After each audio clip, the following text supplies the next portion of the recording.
पहा विद्यार्थी मित्रांनो, आज आपण गणितामधील एका लिपीविषयी या ठिकाणी माहिती घेणार आहोत. तुम्हाला लिपी माहित आहेत का काही? कोणती लिपी माहिती आहे तुम्हाला? ठीक आहे. आता देवनागरी लिपी आणि आंतरराष्ट्रीय लिपी या लिपी आपल्याला माहित आहेत. आता पहा, देवनागरी लिपीमध्ये मराठीतून आपण 1 2 3 4 5 असे अंक लिहितो. त्याला आपण देवनागरी लिपी असं म्हणतो. उदाहरणार्थ बघा, हे 1, हे 2, हे 3, हे 4, हे 5 याला आपण देवनागरी लिपी म्हणतो. आणि आंतरराष्ट्रीय लिपी जी आहे त्याला आपण इंग्रजीतून आपण अंकलेखन म्हणतो. ते पहा कसे, हे 1, हे 2, हे 3, हे 4, हे 5 या पद्धतीने.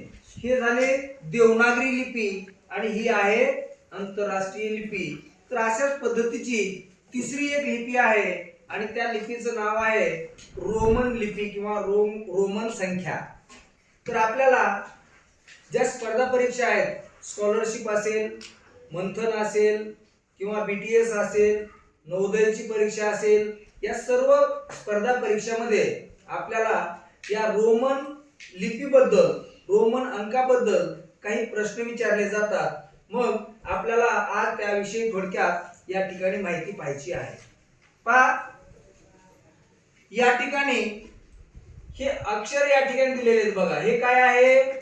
I, V, X, L, C असे या ठिकाणी हे आपण अक्षर दिलेले आहेत.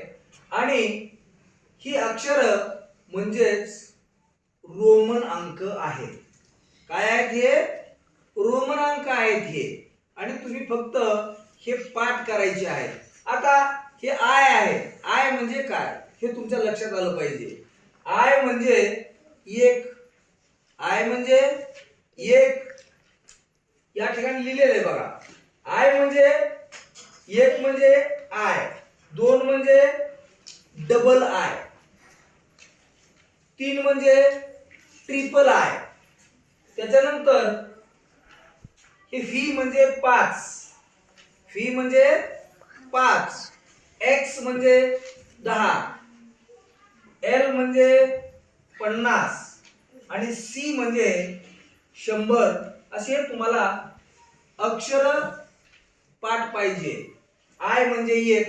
आता हे पाठ झाल्याच्या नंतर आपल्याला बघा 1 2 3 4 5 असे लिहायचे आहे.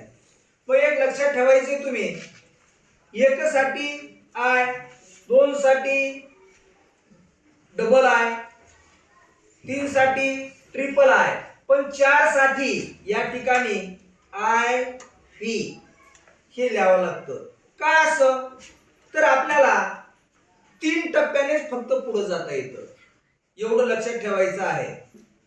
3 टप्प्यामध्ये फक्त आपल्याला पुढे जाता येतं. चौथ्या वेळेस आपल्याला त्याच्यामध्ये जाता येत नाही. मग आता कशाला म्हणायचं 3 टप्पे?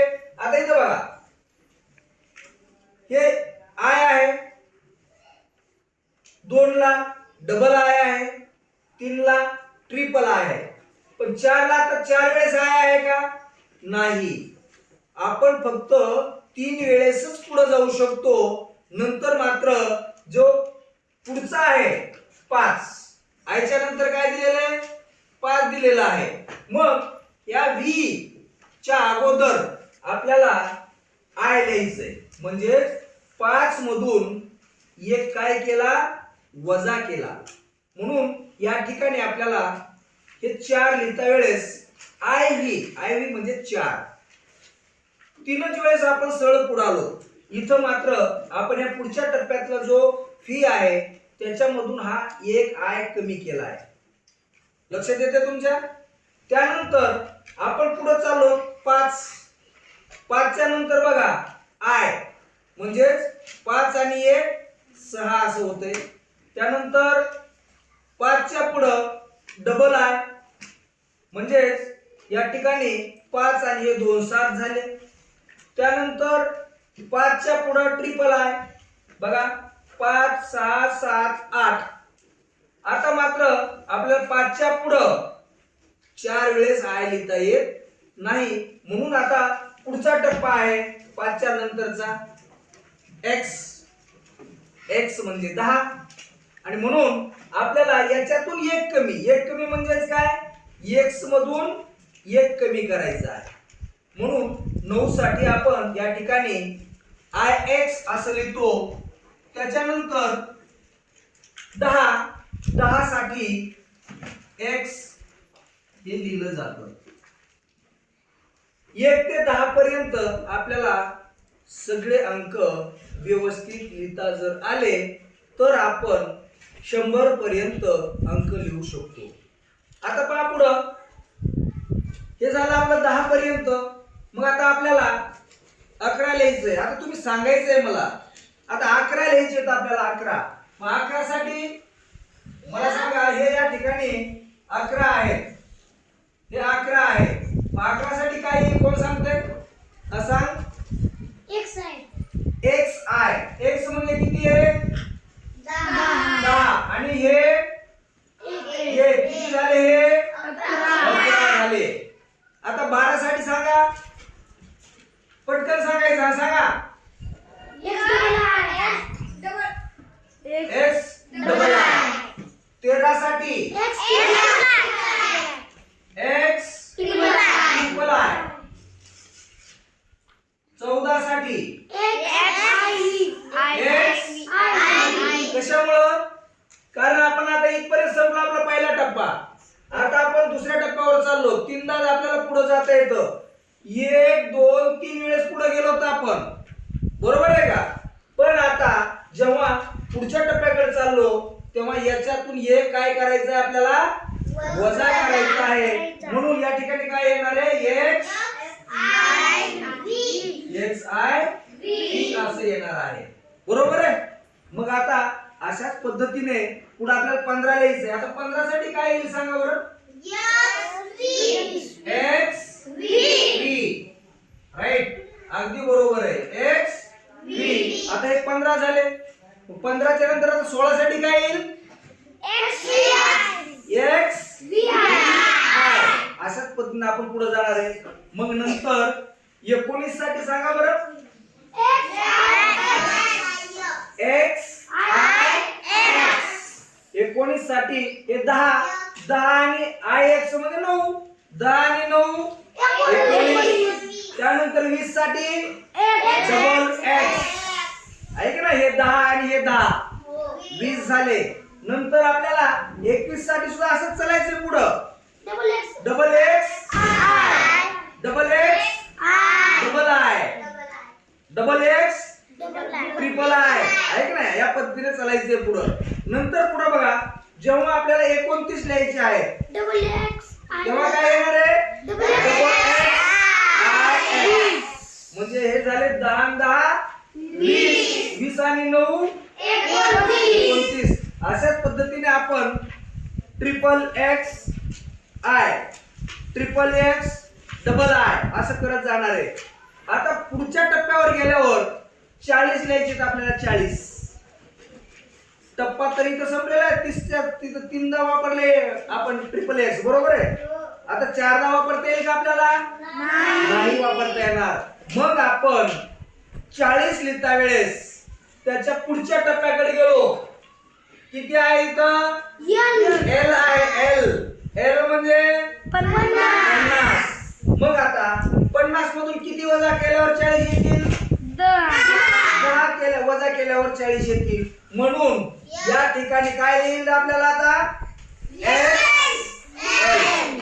एक्स हे येणार आहे. लक्षात येत आहे का तुमच्या? आता आपल्याला 41 लिहायचं आहे.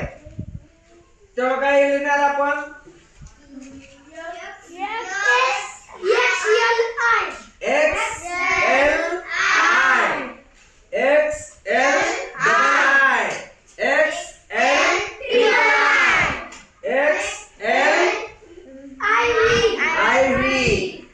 लक्षात येत आहे ना? मग अशा पद्धतीने आपलं 50 जेव्हा लिहायचंय आपल्याला 50, तेव्हा आपण फक्त काय लिहिणार आहेत एल लिहिणार आहेत. काय लिहिणार आहेत एल लिहिणार आहेत 50 साठी. आणि मग 50च्या पुढं जेव्हा लिहायचंय आपल्याला तेव्हा काय 51 ला काय लिहिणार आपण एल आहे. 52 ला एल डबल आहे. बरोबर आहे. आता 60 लिहायचंय आपल्याला. काय लिहिणार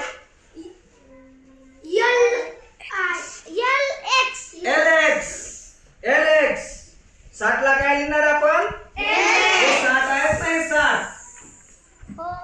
एल म्हणजे 50 आणि पुढे अजून एक एक्स म्हणजे 50 आणि 10 60. अशा पद्धतीने आपण 3 वेळेस पुढे जाणार आहेत.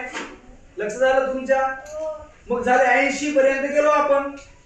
3दा आपले संपले तिथं एक्स. मग आता चौथ्यांदा एक्स घेता येईल का तिथं नाही. मग आपल्याला 90 लिहायचे.